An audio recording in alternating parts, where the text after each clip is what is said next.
Chris Graham here for Trailblazer RV. We're going to take you through a new RV orientation on this 2020 Sportsmen LE 251 RLLE. We'll start right here at the front of the trailer, where you've got your propane and battery system. To access the propane bottles, you can open up this access hatch to access the valves, or remove the whole cover to access the bottles themselves. Here at the propane system, you have dual 20-pound propane tanks. Both of these are full, and an automatic switchover propane regulator. And you can see right now that this sight glass is showing red. That shows that propane is not currently flowing. But as I open the supply valve, this sight glass will change from red to clear, just like so. What we recommend is opening both bottles. Anytime you open a propane bottle, open the valve slowly and all the way. As long as both valves are open, the regulator will draw propane from the supply bottle until it's completely empty. Once it's empty, it'll automatically start to pull propane from the reserve bottle, and at that time this sight glass will turn from clear back to red. When that happens, you can switch the regulator over to the second bottle, take the first bottle off and go and refill it without ever shutting down your propane system. Behind that is your 12-volt battery. So two leads coming to the battery, red to the positive, black to the negative. And this is a flooded wet cell battery, so it does require a little bit of maintenance. What we recommend is once or twice a year, popping these two caps off to check the level of fluid in the 6 cells that you'll find under these caps. If any of the cells seem a little bit low, or especially if you can see metal plates sticking through the fluid, you'll want to top those up with some distilled water and put a good charge on the battery. We also recommend removing the battery for winter storage. When you put the RV into storage for the winter, take the battery off, store it inside, somewhere where it's not going to freeze, and if possible, we recommend putting a trickle charge on the battery once or twice over the course of the off-season. This one also has a battery disconnect right next to the battery. So green is connected, red is disconnected. Anytime you are using the RV or towing it, always have it in the green position, because this battery obviously will not discharge when it's disconnected, but it also won't take a charge. So if the RV is plugged into power, in order to charge this battery, the disconnect will have to be turned to the on position. Only around the side. Here in the front storage compartment is where we've stored your 30-amp power cord. So it's a 30-amp power cord, and a lot of sites that you visit will have 30-amp service available. For those that don't, we also supply a park adapter to adapt that 30-amp service to a 15-amp service, so you can plug into a normal household style outlet. There's a removable panel right here. 2 screws to remove this panel. Sorry, 1 screw in this one to remove the panel. And behind here is where you'll find your water pump. If you want to access your water pump for winterizing, this is where you'll access it from. To fill your freshwater tank, you can use a garden hose, or what we recommend is one of those white non-toxic drinking water hoses, so you don't get that plasticky taste in your water, to fill your fresh tank right from here. So this is just a gravity fill right into the freshwater holding tank. And above that, if you're camped at a site with pressurized water, you can hook your hose directly up to here and pressurize the RV right from the source. If you're hooking up to the city water connection, we recommend using a water pressure regulator. It's just a little brass piece about this big. It fits on the end of your hose to maintain proper operating pressure in the water system of the RV. Directly below that, if you draw a line straight down, you'll find the drain valve for your freshwater holding tank. So if you turn that valve, that'll drain the water out of the freshwater holding tank. On all 4 corners of the trailer, you've got stabilizing jacks. So when you get to the campsite and you're parked in place and relatively level.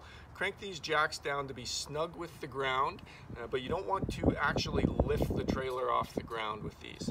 They're just to be snug with the ground to take some of the side-to-side movement out of the trailer. We supply a jack crank handle for these, and it's stored inside your storage compartment on the other side. Right here is where you'll do your sewer dumping. We supply a 20-foot medium heavy-duty sewer hose. It's stored right now in the rear bumper of the trailer. When you go to dump your holding tanks, hook your sewer hose on right here. Other end goes into the ground. And you've got two valves, a smaller gray valve and a larger black valve. Always dump your black valve first. This is your sewage holding tank. Once that has stopped flowing from the tank, you can close this valve and open the gray valve and use your sink and shower water, your gray water, to flush out the contents of that hose so that there's no sewage left in it when you remove it from the trailer. Right above that is another hose connection. This is your sewer tank flush system. So when you are dumping your black holding tank, if you have a hose connected to here, preferably a different hose than what you use for your freshwater system, this will spray out the inside of that holding tank, that black holding tank. So it'll spray off the walls of the tank and it'll spray off the monitor probes, helping keep your monitor panel reading accurately. Right below that is your outside shower. Pretty simple, has hot and cold water taps. Shower height, it comes up to about here. The only thing with this is don't forget about it in your winterizing process. We commonly replace those in the spring because people forgot to winterize them and they froze. Here at the running gear, your tires are inflated to 65 psi. It's stamped right on the side of the tire, 65 psi cold, and we recommend running them right at 65 psi. Your lug nuts are also torqued to 100 foot-pounds, and we do recommend periodic retorquing of your lug nuts, especially if you have a rim and tire off and back on for any reason. You want to retorque those lug nuts. And there's a removable center cap here right at the center of the wheel to expose a grease zerk for your Easy Lube axles. You're able to grease your inner and outer wheel bearings with a grease gun, and that doesn't eliminate the need to repack your wheel bearings, but it does prolong it. Normally we recommend a wheel bearing repack every year, but with Easy Lube axles, as long as you're giving them a little bit of new grease once in a while, maybe you extend your wheel bearing repacks to every 3 or 4 years instead of every single year. This is where that 30 amp power cord will attach, right here on the back of the trailer. Mounted to the bumper is the spare tire. It's important to note that the trailer doesn't come with a jack or a wheel wrench. So it's not a bad idea to make sure you have a wrench with you that fits your lug nuts, just in case you do get in the situation where you have to change a tire on the fly.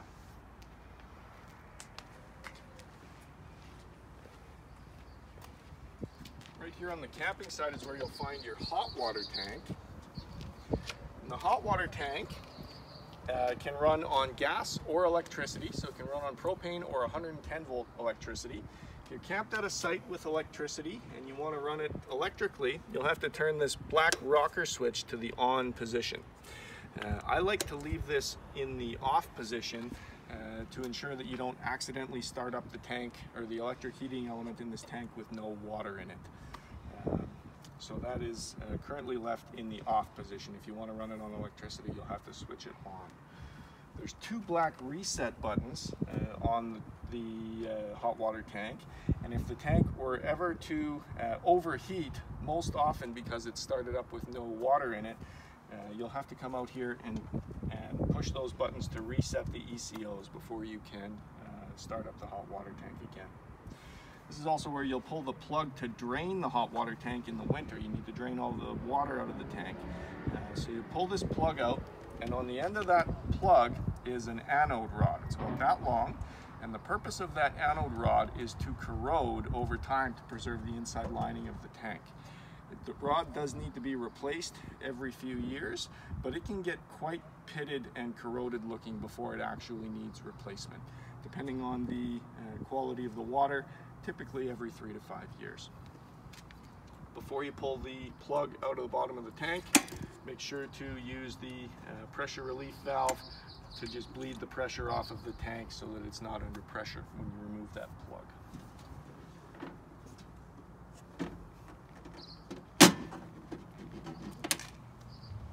A couple more vents here. Right here is your furnace vent. The only thing to be aware of with this is it gets very hot, so make sure if there's kids around the trailer that they know not to get close to that. And your fridge vent is right here. So this can be removed to access the back of the fridge for repair or maintenance work or for cleaning, but mostly just a vent, just for some air to circulate through the back of that furnace compartment. The front of the trailer, you have a solar charging port, so you can pick up a portable solar panel that plugs right into there, and then it will charge your trailer batteries right through the RV's electrical system. And inside the storage compartment here, this is where you'll find your jack crank handles. This one for the four-corner stabilizing jacks, and this smaller one for your power front jack. Should you ever have to, you can manually crank the power front jack by removing the cap on the top and accessing a little nut just inside there. The only time you should ever need to do that is if you have a complete power loss or something happened to the motor of the jack. It's pretty rare that happens, but you have the ability to crank it manually if you need to. Your awning is a power adjustable awning, and it's controlled from just inside the trailer. So as we move in, we'll put the step down, nice and easy to adjust the step, and just pull the handle, release. These legs are adjustable if you're on very unlevel ground. Slide out control is from right inside the door here. Sorry, your slide out and your awning.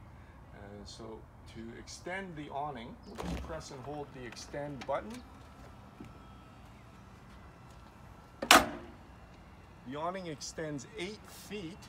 You don't have to extend it the full 8 feet. If there's a tree in the way or another RV or something like that, you can stop it at any point. We'll go ahead and extend it the full way.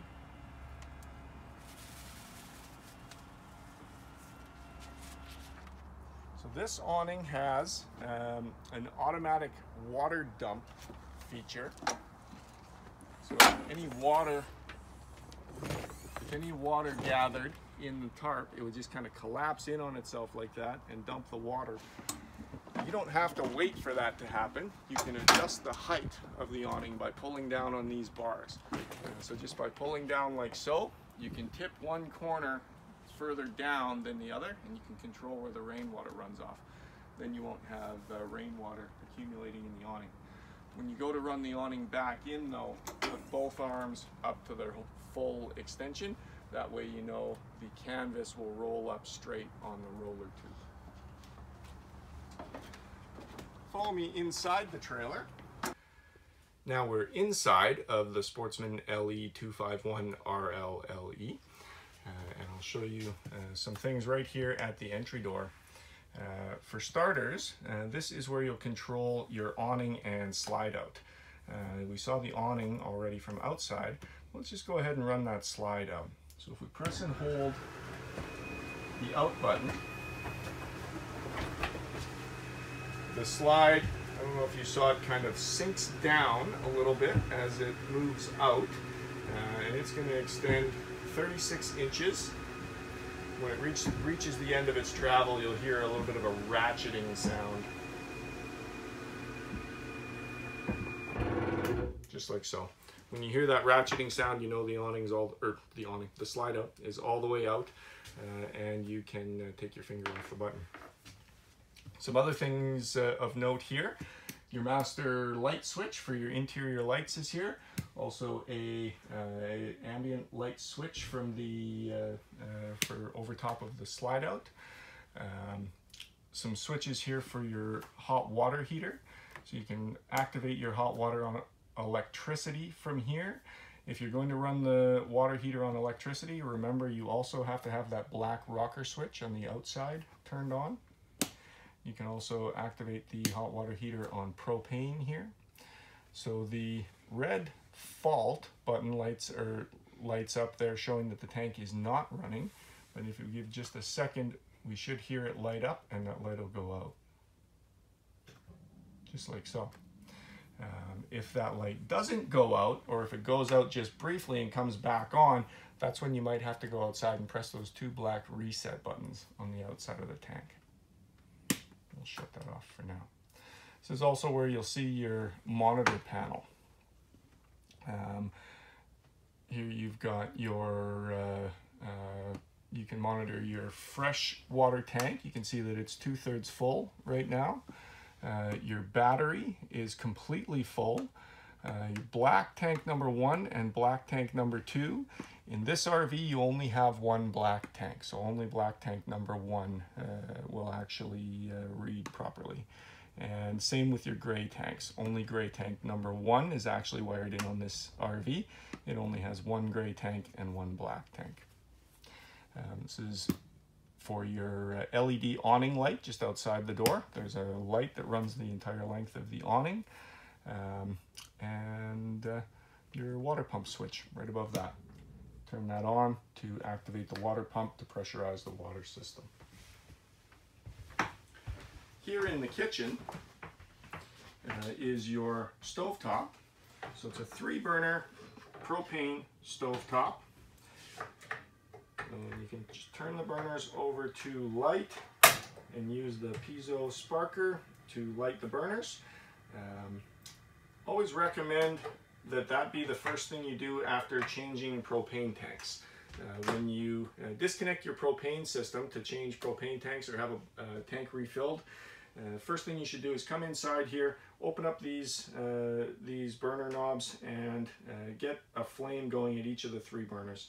Once you've done that, you know you've bled the air off of the propane lines, and at that point, your fridge, your furnace, your hot water tank will have no trouble starting up. This is the easiest way to do that. The only pilot light that you have to worry about in the RV is here at the oven.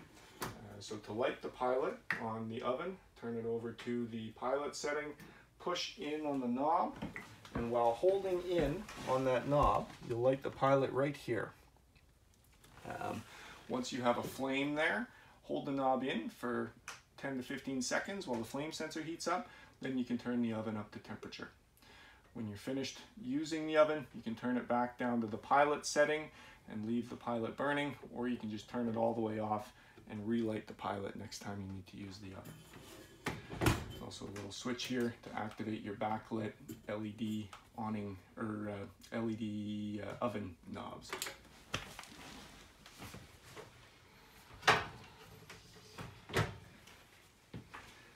Right here is your fridge.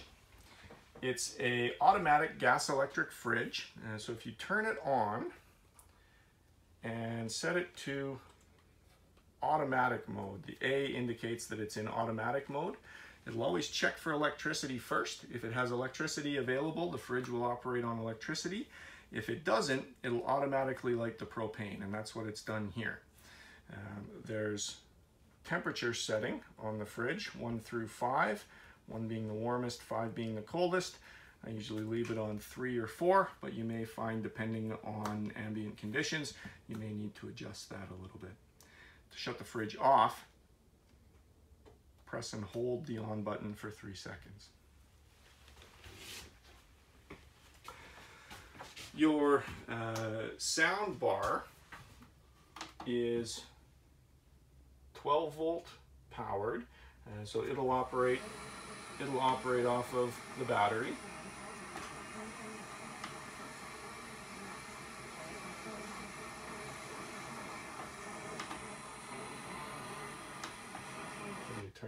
There we go. Also has HDMI and USB inputs, auxiliary input, and also Bluetooth. So you can sync up any devices that you want with that. Here in the hallway is your power converter. So this is the power center for the entire trailer. You can see that all of your 12-volt circuits are protected by fuses, and all of your 110-volt circuits protected by breakers. It's not an uncommon thing in an RV to blow a fuse occasionally, so we recommend you have some extra fuses available. You have mostly 15 amp fuses, but also a couple of 40s, and it looks like one 20 amp fuse as well. So if you have some spare fuses with you, just in case you need to replace a fuse out at the campground. It's also not uncommon for this converter to make a little bit of a humming or a buzzing sound sometimes. Perfectly normal, it's just its cooling system if it's operating under heavy load. Right across from that is your propane and carbon monoxide alarm. So this is wired into the RV's 12-volt power system. It'll do three things. It'll alert you to a potential propane leak, a potential carbon monoxide situation, or the potential low voltage of your RV battery. If this starts going off in the middle of the night or something, most often it's just letting you know that your battery is getting very low. It's not necessarily alerting you to a propane or a carbon monoxide situation. Right here on the wall is your thermostat. So this controls both the heating and air conditioning for the RV. To control the air conditioning, you can set the system to cool. We're not plugged into power right now, so the air conditioner is not going to start up. The three things that you need power hookups for: your air conditioner, your microwave, and your power outlets. With the air conditioner, you can run it with the cooling, or you can run just the air conditioner fan. And there's two high speeds, high and low, and automatic per the thermostat, or just always on. So that's with the fan and the air conditioner. For the heating, if we turn the system over to heat, there's only one fan speed for the furnace fan. If we turn the temperature up to wherever you're comfortable, the furnace comes on, the furnace fan comes on immediately, but it's going to be a few seconds before we actually hear that burner light up. It's direct spark ignition, and if we listen, we should hear that, just like so. So now if we give it a few seconds, we'll have warm air blowing from our vents, and as the RV comes up to temperature, the exact same thing will happen, only in reverse. The fan will go out immediately, or sorry, the burner will go out immediately, but the fan is going to continue to run for another 30 seconds to a minute just to go through its cycle.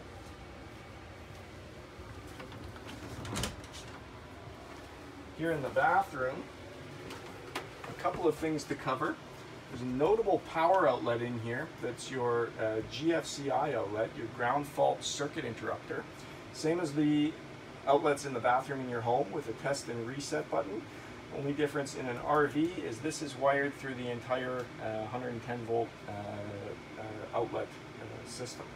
So if you're plugged into power with the RV, but you're not getting any power from your power outlets, the most likely cause is this. Come in here and press the reset button, and everything should go back to normal. Anytime you're using your RV's sewer system, you'll want to use a good, potent RV toilet chemical. So the chemical's available in powder, liquid, or tablet form. We carry all three. And when you go to put a new charge of chemical into the toilet, pour a package of chemical into the toilet, then using the foot flush, push halfway down to fill the bowl with water. Once the bowl is full of water and chemical, dump the whole works into the tank, and you should be good to go until the next time you dump your holding tanks. That chemical needs a little bit of water to activate it, so always make sure when you add chemical to the toilet, you put some water down with it. You'll want to do that immediately after dumping your black holding tanks, and you should be good then until the next time you dump your holding tanks.